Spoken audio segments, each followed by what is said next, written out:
Anyway, Kylo then gives Rey the same speech that Vader gave Luke, asking her to rule the galaxy with him, and Rey responds almost as the audience would respond to the writers.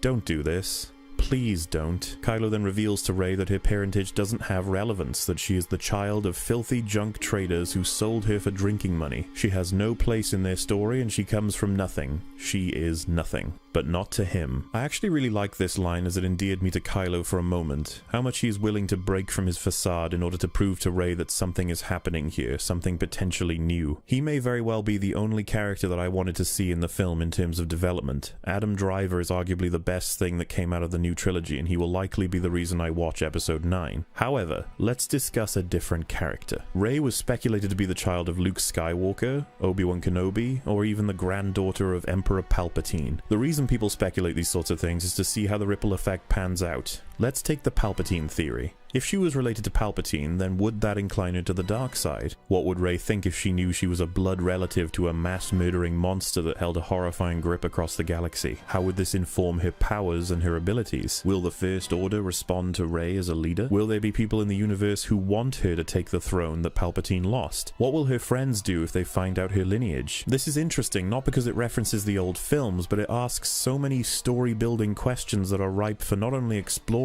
but connecting to. Trials, tribulation, oppression, pain. This small section of dialogue could have revealed so much while being a simple line about her parents. I understand that many people will say, well, that's just typical. That's almost annoyingly bad that it's just going to turn out to be a character from the OT. But it could have been anything.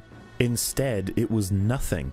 Rey's power is her own, and we will likely know nothing about her parents now, or how they inform her character, which is all we had because of how much of a blank slate she was. The defense for this is that it's subversive content, as you are also readily aware of.